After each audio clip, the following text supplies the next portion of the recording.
my home. I promise to keep it healthy and beautiful. I will love the land, the air, the water, and all living creatures. I will be a defender of my planet, united with friends. I will save the...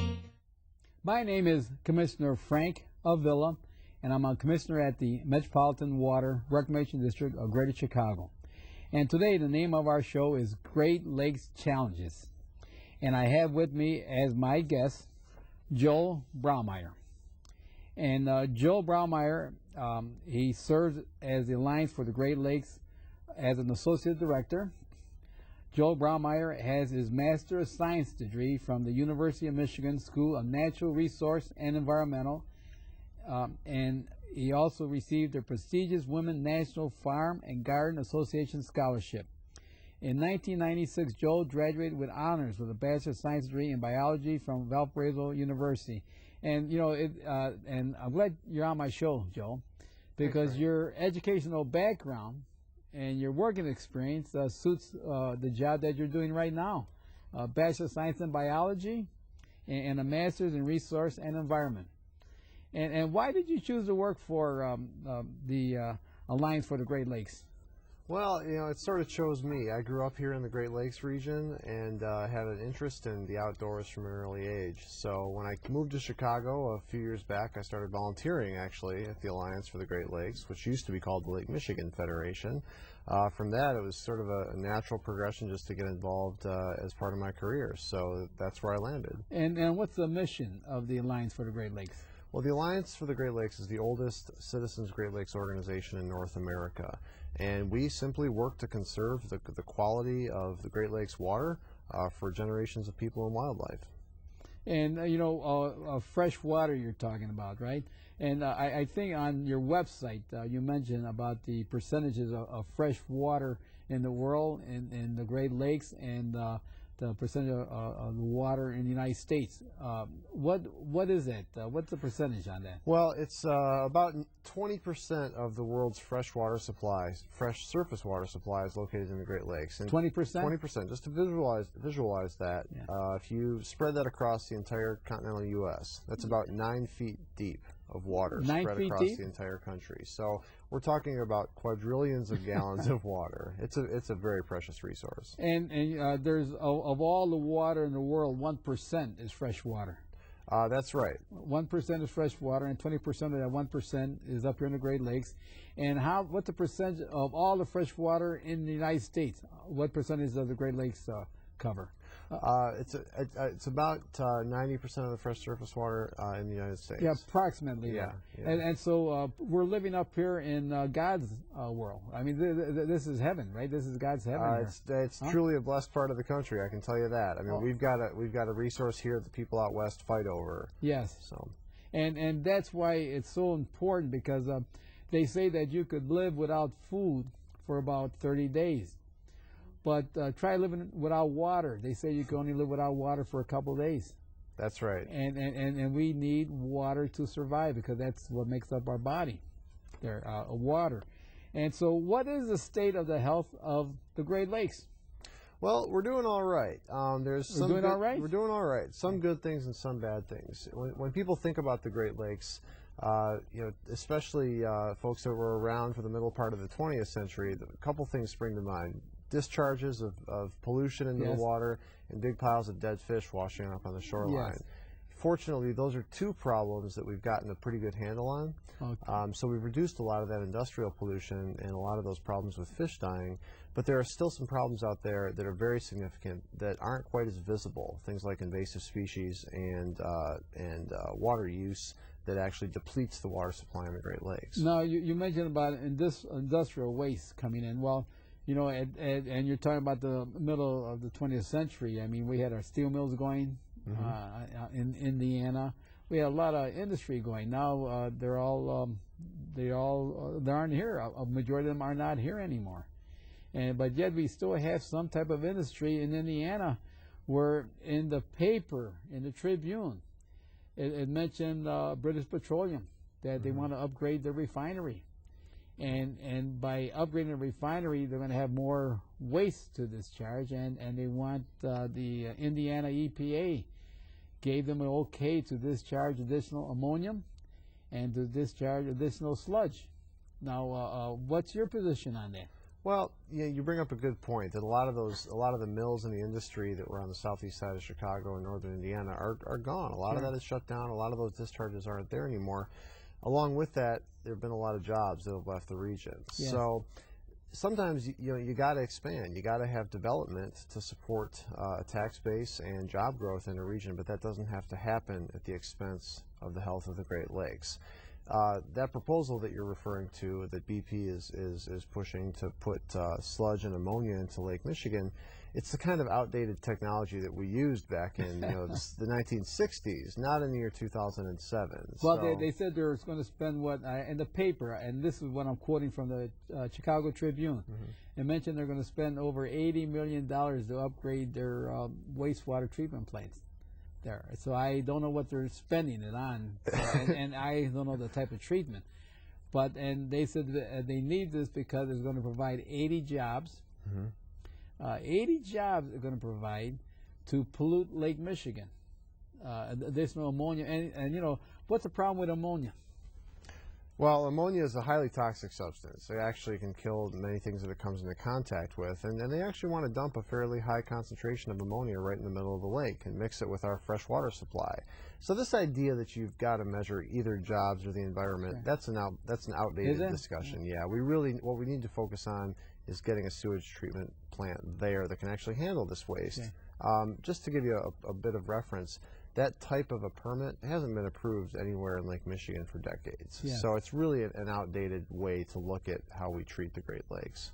Well, you know, I would encourage any citizen living in Illinois, Indiana, Michigan, or any place like that, Lake Michigan, to write a letter to their U.S. Senator, Congressman, saying that we do not want additional discharge into Lake Michigan.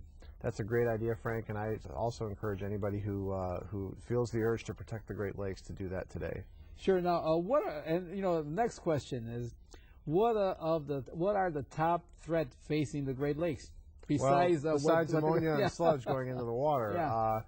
The one that I always think of first is invasive species. Invasive species. And that's one of those, that's a biological pollution that you can't really see. Sure. So nobody thinks about it too much. But things like zebra mussels that have gotten in through the ocean-going freighters that come into the Great Lakes, species like Asian carp that jump out of the water and smack boaters in the face and cause injuries that are coming up from the Illinois River, those types of species do a number on the Great Lakes ecosystem. They really cause problems.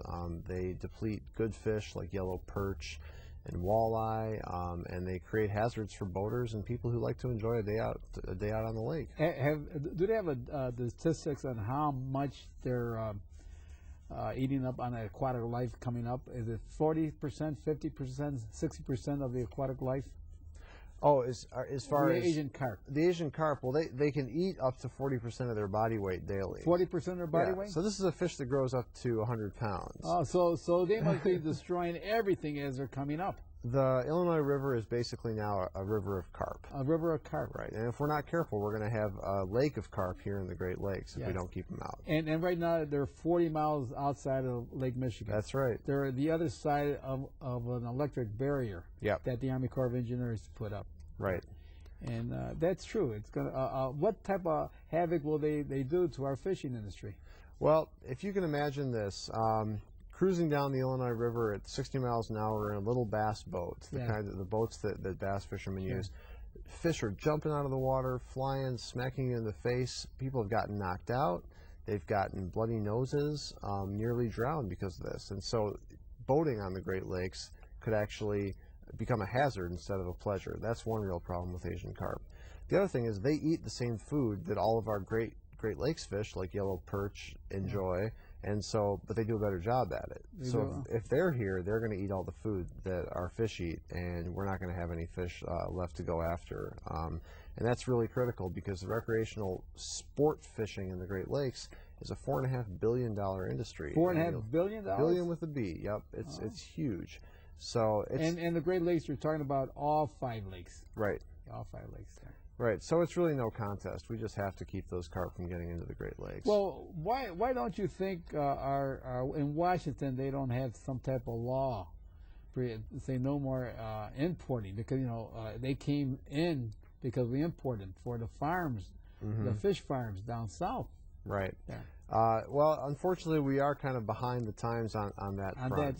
We don't really, the United States doesn't really screen animals before they get imported into this country. So it's it's a form of biological terrorism. You have species coming into the country Yes. that we're not sure what's going to happen if they ever escape into the wild. So some other countries, for example, places like New Zealand and Australia, actually check species before they enter the country to make sure that they're not going to cause harm. And that's a step that we really need to put in place for our national security and for the security of our outdoor lifestyle and sport fishing and boating. Now, does this affect the quality of water? We have supply of water and we got the quality of water. Right. What's affecting the quality of water in the Great Lakes? Well, in an interesting twist, a lot of people always say, well, since the zebra mussel got here, the water's a lot clearer. Yeah. And that's true, because they filter small particles of plants out of the water, so it actually appears clear. Yeah. So the water quality in the Great Lakes is very good these days. Actually, the city of Chicago, in fact, has been rated as having one of the best, if not the best, municipal water supplies in the United States. And that's why the people living here in Chicago or Chicago area, I can't see why they go out and buy bottled water. Yeah, I'd say save your money. If you live in Chicago, right. Save your money. Yeah, because you go to the grocery store and you got aisles of bottled water, and they say, well, I'm going to buy the bottled water because that's better than Chicago water. And I tell them, no. I said, we have the best water around. And you, like you said, save your money. It's absolutely true. I think of people living out in Colorado and Nevada and Utah having to fight and scrap over who gets water when, and here we've got this great municipal supply. So Sure. I encourage people to use it, but also it reminds us that we've really got to be vigilant about making sure we continue to have access to that water. And that's why is Lake Michigan so important to Chicago then? Well, besides the drinking water, of course, we get over 60 million visits a year to the lakefront here in Chicago. We've 16? got 60 Oh, million, 60 million. 60. Oh, And so we've got beaches, we've got this entertainment complex called Navy Pier, we've got our lakefront running and bicycling path.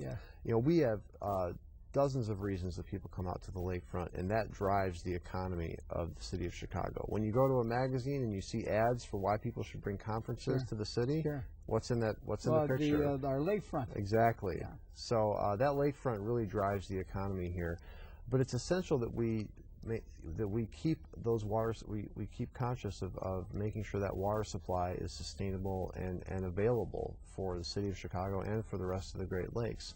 And I'm glad you said that, for the city of Chicago and the rest of the Great Lakes, because right now, who's our neighbor? The way we're a global economy, everyone is our neighbor now. Right. And we have to protect our neighbor.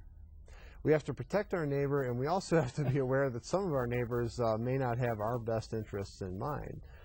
Back in 1998, in fact, a company in Ontario proposed to take water from Lake Superior, put it in tankers, and ship it over to Asia for sale as bottled water. Oh, they're right.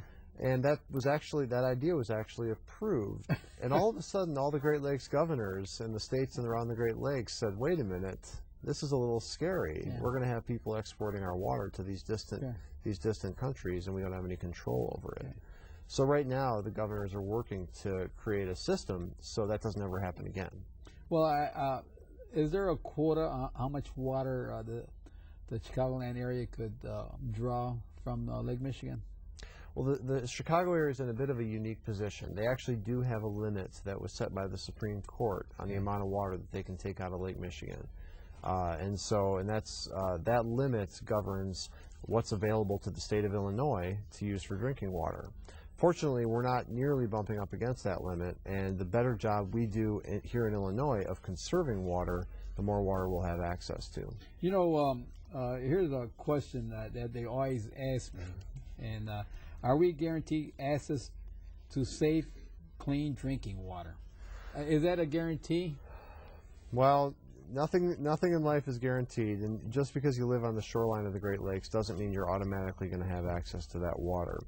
That case I mentioned earlier, this idea Yes. of exporting water around the Sure. globe from the Great Lakes, the pressure to do that is only going to get stronger as Yes. time goes on. I mean, you've heard the cliche now, water is the oil of the 21st Yes, century, yes. but it's not an exaggeration. People need, as you mentioned, they need water every day to live. And on the screen right now, we have a little map showing there, and that map states the pollution in Lake Michigan. I don't know if you could read it, Right.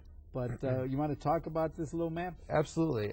That's actually a map of what are called areas of concern in the Great Lakes. And the areas of concern are like the worst pollution spots in the entire region. And we unfortunately have one here in our home state of Illinois, up in Waukegan. Waukegan? Yeah. No, why is that?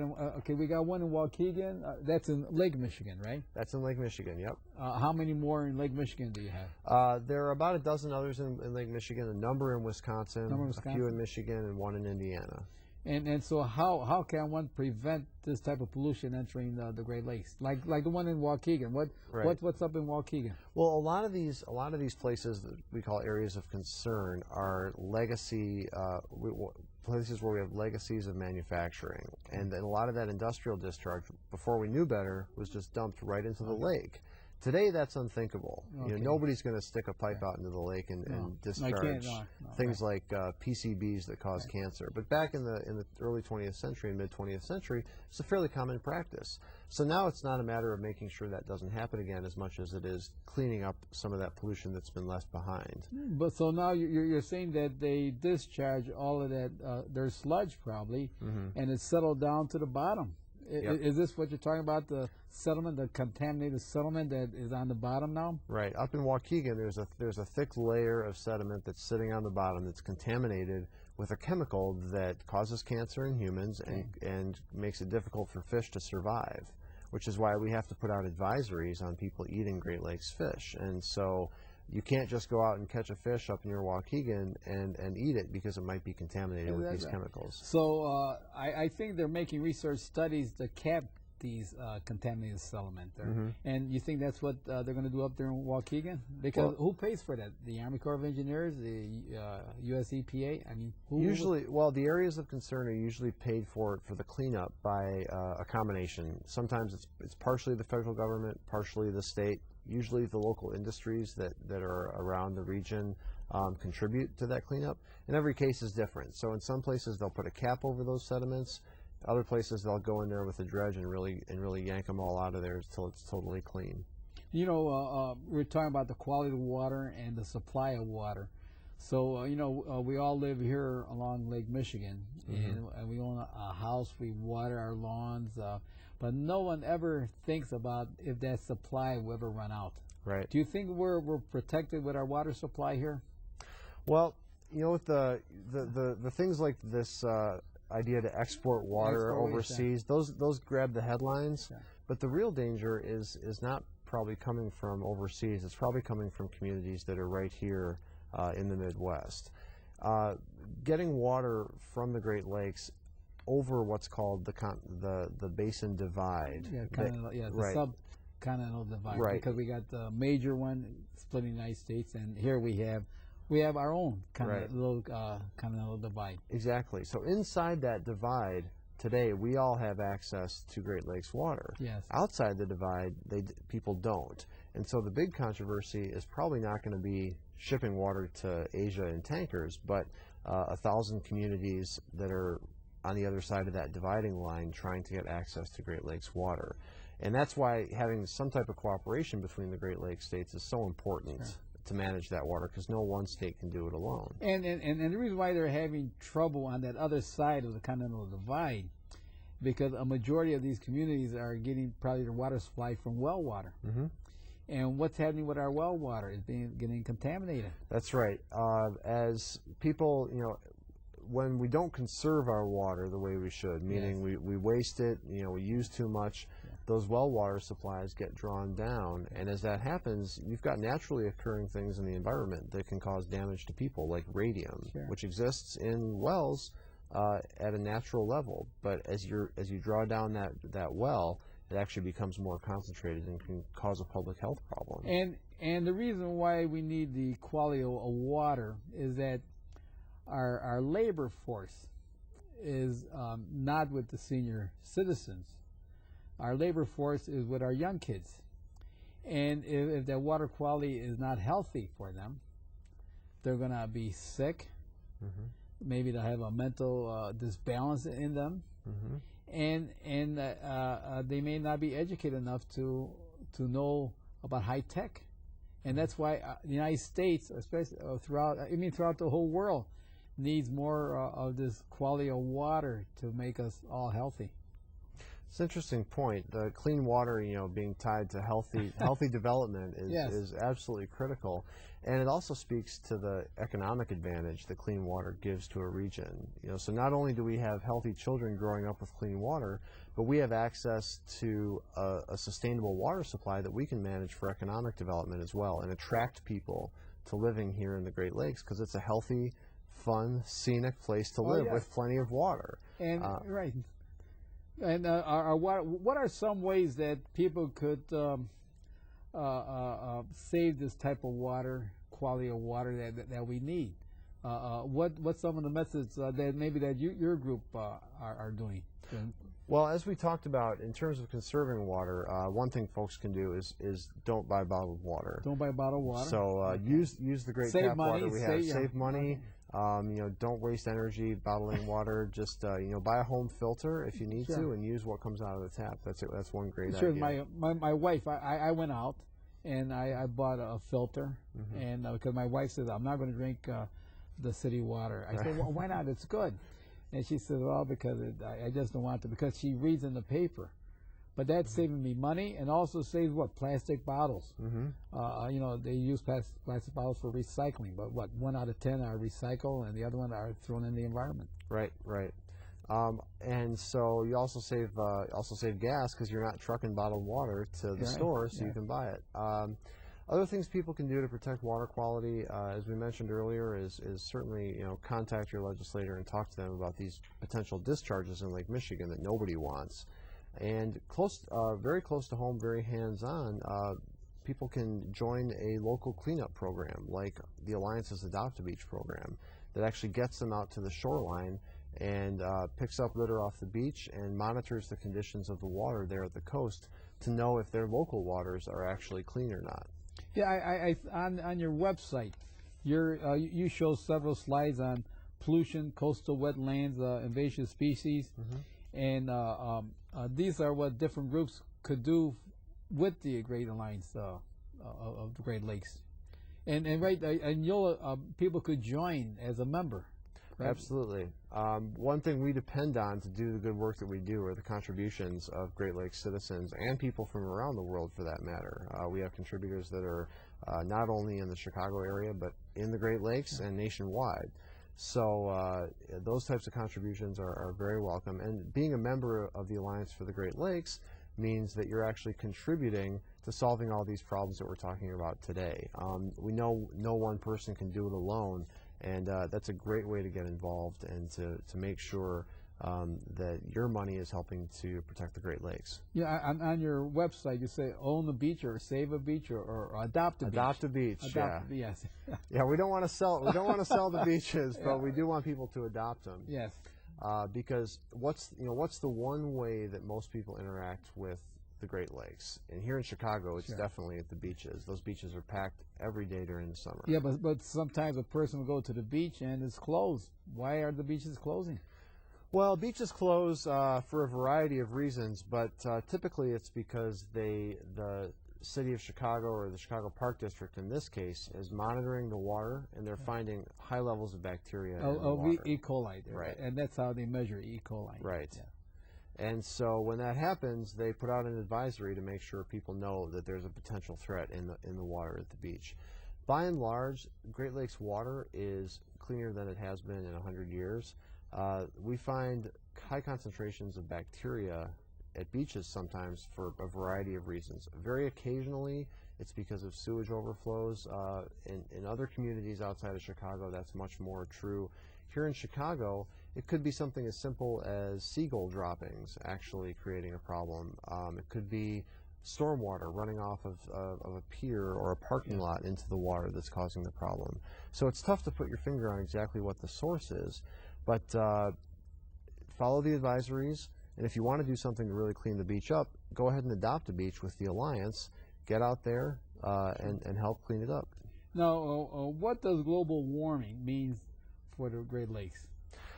I get Because that. you know, you're reading about global warming. You pick up the paper, global warming, they're doing this and this. How is it going to affect the Great Lakes? You know, I get that question a lot, and it's such a big issue that most people say, well, I know it's happening, and I know it's probably not a good thing, but what am I supposed to do to fix it? In the Great Lakes, the long-term predictions are telling us that the water level could go down up to 5 feet over the next 100 years due to global warming. Yeah. Now, these predictions are all over the place. There could actually be a slight water level rise, but that type of a water level drop could be traumatic for a lot of people who depend on the Great Lakes for boating and fishing and swimming. And we really have to be on our guard against global climate change in the Great Lakes because we know that it's going to result in a reduction of the water available for us here in the region. And you know, the global warming, I attended a conference we call Beyond Pesticides, and they mentioned that organic farming will help bring in the CO2s, because your organic farming, the plants need the CO2, and that's one way how we could help the Great Lakes is anytime we plant something, don't use any pesticides. Absolutely. Anything that reduces the amount of pollution that goes into the water, that's a great thing to do.